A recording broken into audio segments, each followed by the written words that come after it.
I'm incredibly excited to be here today, but before I begin, I just want to take a moment and ask everyone to join me and showing our gratitude to all of the AV tech and the people behind the scenes who are really helping put on this production for us here in person and virtually. Thank you. Now, I know we're approaching end of day, but we still have 2 more talks prepared. And so if you need to, shuffle in your seats, wake out of that food coma, come from the lunch, and get involved, because this talk is about us, security practitioners, and our actions. A little bit about me. For the last 8 years, I've had the pleasure of serving at Chick-fil-A's Cybersecurity Consulting Group. Our group is responsible for governance, risk management, compliance, vulnerability management, training and awareness, as well as the project consulting that takes place to ensure that all technologies coming through Chick-fil-A's ecosystem are secured and architected appropriately. Now, in addition to that, I'm an avid fisherman, and I managed to catch the best one of my life right there. That's my little baby girl. I'm a huge girl dad, love it. I can't wait for her to get involved in women in cybersecurity. So a few more years, clearly, but it's gonna be good. Now, today I said we're gonna be talking about practitioners. And it's really, this talk is about self-awareness and the actions that we have. We have a number of problems as security practitioners that are not going away. IT is now happening outside of IT. Our capacity is limited. We have increasingly complex technical jargon. Jargon slayers are required. We need to be able to digest that information and communicate it to audiences who do not work in tech on their day job. And even worse than that, sometimes our team is seen as a blocker. People don't want to work with us. We're behind a veil, we're behind the curtain. People don't think that security is an enabler or a trusted partner. And so how do we fix all of these things when we're the size of one person, 2 people, a few? That's what we're going to try and solve here today. Quick run of show. I'm going to talk to you about levers and the levers that you have at your disposal to answer these problems. When I was in elementary school, I thought it was so cool how the parents of the students in my class would take their kids out of school early. Man, I wanted to get taken out of school early that I could go play games and have fun. But as a parent, now I just realize from the perception and the perspective of a parent, maybe I just wanted to spend time with my kids. Maybe I wanted to have more interactions with my daughter as she grows up and have that time together. Perspective is incredibly powerful, and how our actions as security practitioners are perceived by stakeholders can either inhibit or enable the program and the overall success of security. There we go. So let's talk about the levers that are at our disposal. Now I'm going to draw a pyramid for you. That way you get an idea of what should be used and perhaps how often it should be used. And the first one, which we think of perhaps immediately as practitioners, are what are called directive levers. What are directive levers? Top-down decisions. It came from the CEO or the CISO. And if you don't do it, you're going to get in trouble. Top-down decisions are a very common thing in our field because our leaders have worked incredibly hard to get that decision-making authority for us, to go out into the business and say this needs to be done. And that's incredibly important, but it's also important to remind ourselves that sometimes we should take different avenues before we approach the problem. Gatekeeping is another example. Gatekeeping has a negative connotation to it, but it's not necessarily a bad thing. If somebody is standing up public EC2 and they're throwing a bunch of sensitive information into it in their Amazon cloud, you might want to stop them with a technical control before they take the action. They could have an incredibly important business case for it, but if you pause and you prevent them from immediately taking the action, you can then have a conversation with them and have an interaction that enables them to do it securely, quickly, and effectively. Compliance. We talk about governance, risk management, and compliance all the time. We talk about being compliant with security awareness training. We talk about being compliant with all of the different best practices and processes we have. Compliance is another mechanism where we are using a directive lever to influence the outcome of people's actions. If you're not in compliance, you need to get back into it. And through using compliance, we are able to quickly and predictably achieve outcomes. Finally, we have what I like to call fire alarms. Fire alarms go like this. There's a critical risk. There's a critical risk. Oh, we got to take care of the critical risks. Please, everybody, take care of the critical risks first. Immediately prioritize it over your other work. Okay, yes, some risks are critical and they need to be addressed immediately. But you also need to remind yourselves, maybe there's mitigating controls in place. Maybe you need to understand the architecture first before you address it. Maybe there could be something else that enables or prevents it from even being effective. Some vulnerabilities require certain settings to take place, and just because a registry key exists inside of your environment doesn't mean that it's set or configured to the specific setting that makes it an issue. So you need to be mindful of that.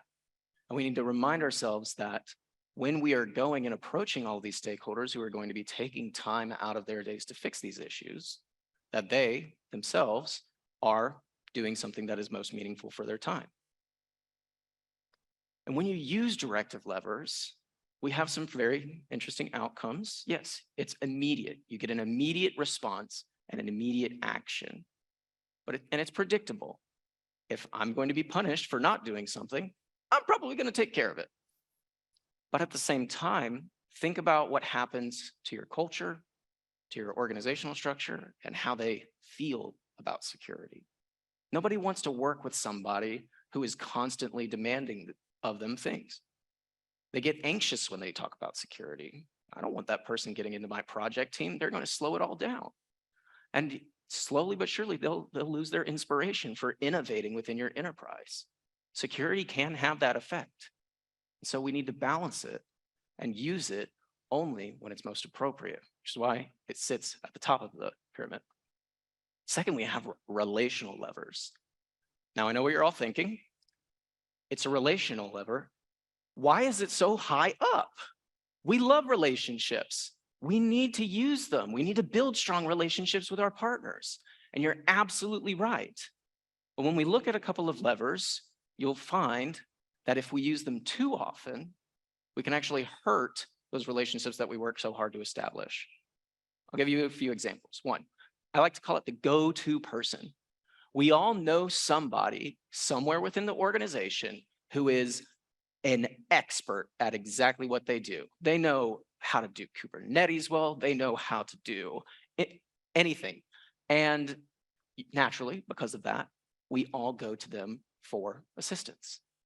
But if you have 300, 1,000, 10,000, 100,000 employees, if they all need help with that specific topic, that person is going to get burnt out very quickly.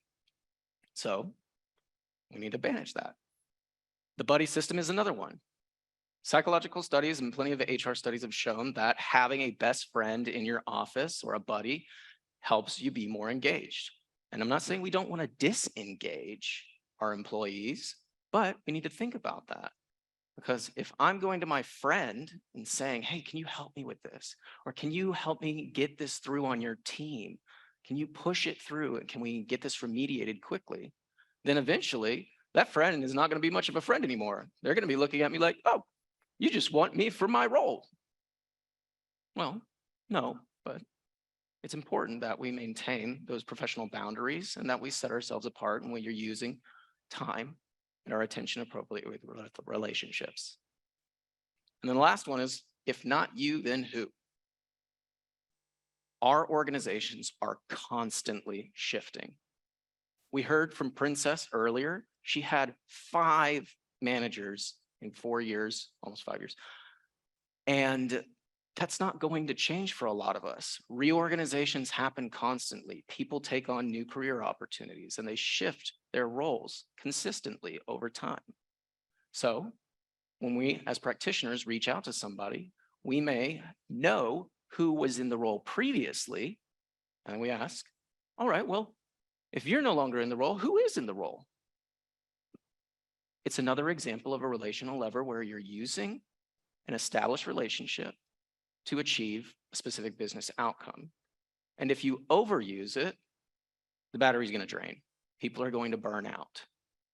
You have trust, yes. You have collaborative opportunity to work with others, yes. But you need to remain mindful that we're not the only ones who have capacity limits. Budgets are tight all across. And it's not scalable for us to continue pushing on others in such a way to achieve those outcomes. We have to think of other ways. Finally, we have cultural levers as our third one. Cultural levers are one of my favorites. At Chick-fil-A, we set a mission to be the world's most caring company. That's our start with why. When I think it as a security practitioner, the conversations that I have with people, I start with that why.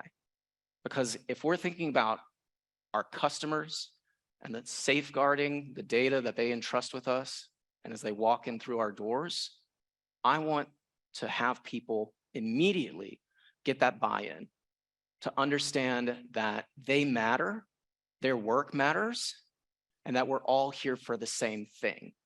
We're all here for that common purpose. Starting with why creates trust. It gathers consensus quickly, and it aligns your organization directly to the outcomes that matter most. Storytelling is another example. We've heard about this throughout the conference already. By telling stories, you can quickly digest that technical jargon, that problem we talked about earlier, into something that is immediately actionable. We did it in one of our awareness trainings. We said, hey, one of my friends was hacked. And during that time, they lost reputation. They lost their friends. They're hurting in their relationships. They had financial loss as well. And it was hard for them to recover from that. Now imagine what would happen if that same thing happened to one of America's favorite brands. By doing that, by meeting people where they are, helping them understand both the emotional aspect as well as the realities of our industry, you will quickly find yourself with people who are more willing to work with you. It's hard because, like I said, security can be seen as a blocker. It took us 5 years in our organization to go from being considered a blocker by many of our audience groups to be considered a trusted and valued partner, where we now integrate with 250 different security engagements across all audiences in our IT and abroad every single month. And we're in the early stages of those design, not the reactive side. We still have to work on those new vulnerabilities that come out, yes, but because of the intentionality in working with people, we're able to achieve that. Common verbiage is another example.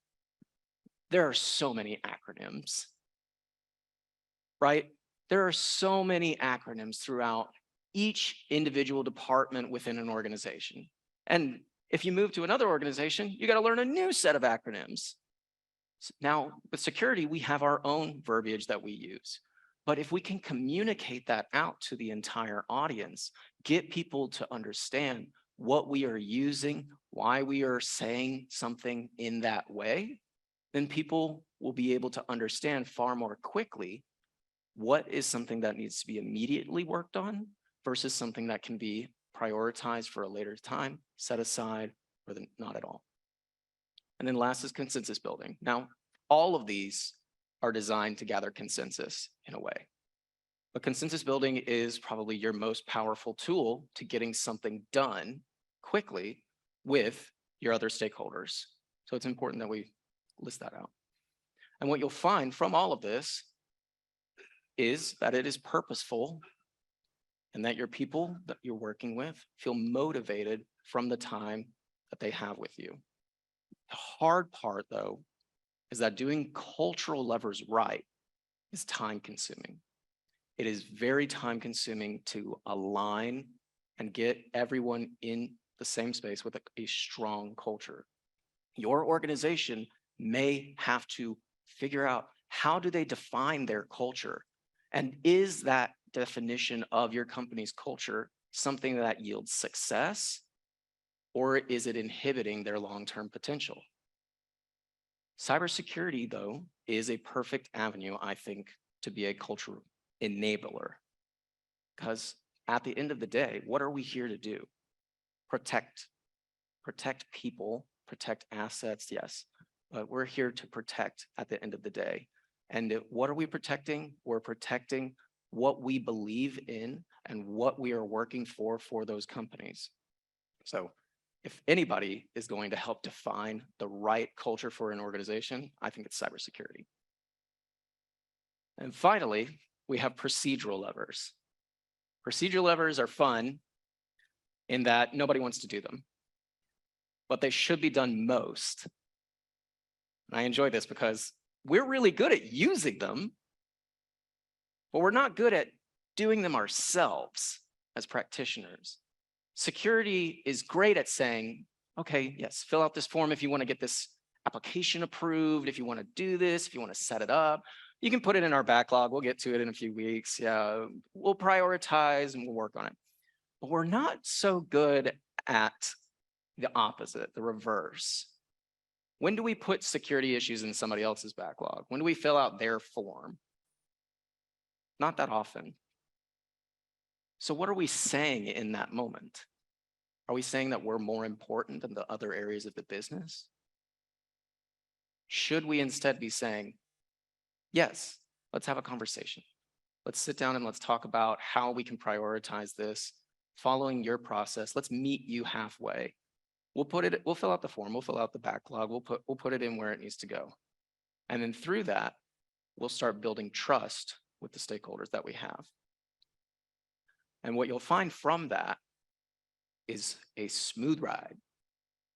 Navy SEALs talk about slow is smooth, smooth is fast. By doing something like this, you can rapidly increase not only your ability to create outcomes in a capacity limited space, but you will also find yourself with more work than you could ever ask for because people will start reaching out to you with questions. And they won't be upset about it. They'll really want to work with you because they know that you have the company's interests and their interests best in mind.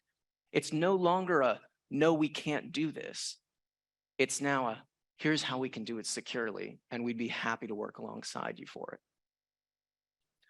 Yes, it's impartial, and it does restrain you a little bit. And so our next piece is going to be talking about when to choose the right lever, because at times you may need to choose something higher up on the security pyramid. So how do we choose the right lever? First, and the most important thing that you could take away from this is to act proportionally to the issue. If my colleague Dave steals my mother's chicken soup recipe, I do not go to the CEO and call him an insider threat. Proportionality is important. And we need to remain mindful of that as we're going about different things. We use it subjectively in our heads or subconsciously as we're working with our people. But if we remain mindful of it, we will quickly find ourselves in a place where we are predictable and we are consistent with our audiences. How many people have ever received or even sent a nastygram? Name and shame, sending something out like that, where they are perhaps overreacting in a moment to a security issue. Anybody? You don't have to raise your hands, but those things do exist. And it's an example of taking perhaps the uglier route to a security lever when, if we act proportionally, we can focus on the meaningful outcomes. Next, we talk about the level of effort. Now, as I look at this, I realize as a parent, and for any other parents in this room, the baby icon is not the easy button. It's not. I'd rather take the boulder up the hill if I was going to do it on measure of difficulty. But all that to say, when you are thinking about your proportionality and how you are acting, the level of effort is important. We talk about the Eisenhower matrix, which is way of making decisions. You talk about the urgency and the importance of the decision that you're making. And if something is both urgent and important, then that typically should be done first. But you also have to think about the level of effort involved. Re-architecting an entire technology platform takes time. And if there is something fundamentally wrong with that, you cannot expect everybody to drop what they're doing and to do it overnight. Some people do, but that is hard, very, very hard. And so we need to think about our timing and the actions that we are taking in how we set those expectations for others. Next, we talk about the urgency, going back to that Eisenhower matrix. Explaining the urgency is critically important to your enterprises. Now, I hope none of you have to experience, even if you already have, a breach and the pyramid no longer exists. Everything is directive. Everything needs to be done at an immediate moment. But if you do, you need to be able to articulate the urgency of the issue to others. You have your crisis circle that we heard about yesterday. Having an incident response, crisis communications plan, understanding those stakeholders and being able to quickly enable them, bring everybody together and explain what is going on will inevitably help you achieve resilience and prevent you from having more hurt than you possibly could in that moment. You need to be able to explain the urgency. And then it's pretty straightforward. Use if then. Create triggers. If something happens, we need to react this way.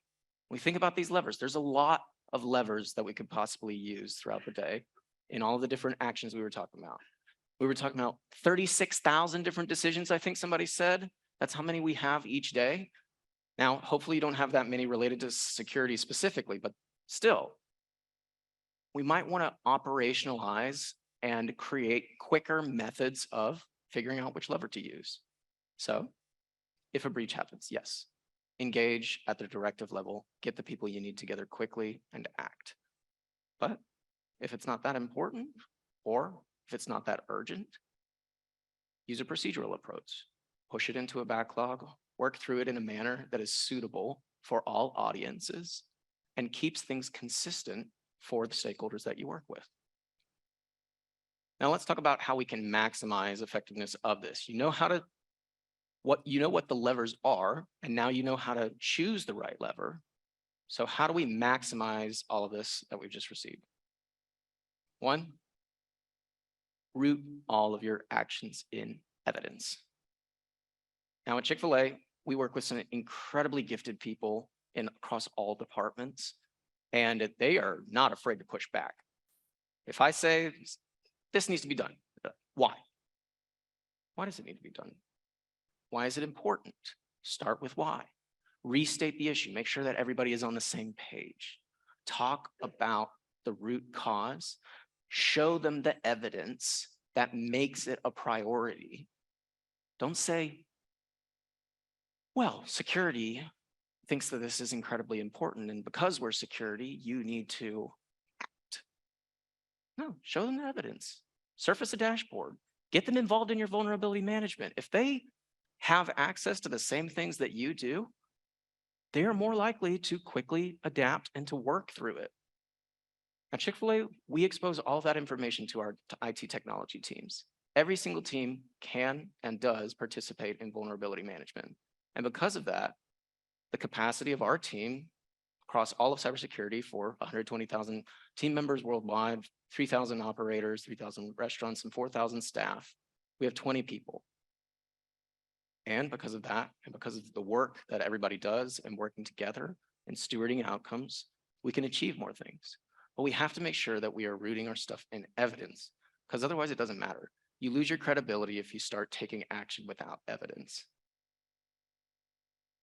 And you might end up looking like this. I'm a 90s kid. I like 90s movies.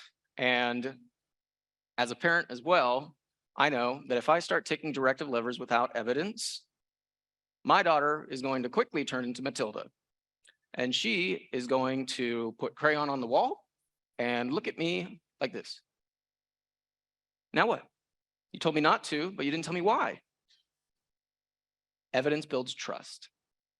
And rather than looking like the man and have your stakeholders rocking out like Dewey Finn, it's better to have a conversation, to show them what's going on, and to feel more like a partner. Second, programs that teach will outperform the programs that preach. What do I mean by that? What do I mean? I'll give you an example. Schoolyard game, would you rather? All right, show of hands. Would you rather have one person preaching to the entire organization about what they should be doing from a security perspective, the reality that most of us are living in? Or would you rather have 100, 1,000 enterprise defenders we were hearing about yesterday, people engaged in your departments who know security best practices and are ready to act on them while they are building things? So show of hands for the one. No? All right. Show of hands for the 1,000. Okay. How many want both? You want your job, but you still want to have 1,000 champions. All right. Not that many hands. Okay. We like to have both at the end of the day because, one, you need the people who are educating, but you also need the people to act. And so when we're maximizing our effectiveness, we have to think about teaching, not preaching necessarily. How do we go about teaching? An effective awareness and training program is one of those steps, yes. But it even goes further than that. With our engineers, role-based DevSecOps understanding, building tools and capabilities into their pipelines to make sure that when they are creating new code, they are able to act on any issues that come up before they commit it to production. Working with other technical audiences who might be working with sensitive data. You don't have to just put a policy out there that says, no, don't do this, but you can have a conversation with them quickly that says, all right, yes, I know that you need to use this, and yes, you need the outcomes from that data, from whatever information you're planning on using. But if you're going to be doing it, you need to be using it in this way. You need to be encrypting it both at rest and in transit. You need to be storing it in a safe way. And by doing that, you will not only preach to them the best practices and the things that they need to be following, but you will teach them that certain ways of doing things are better and can quickly improve the security posture of the organization. And so this is my final call to action for everybody as we wrap up and we think about what I've just said.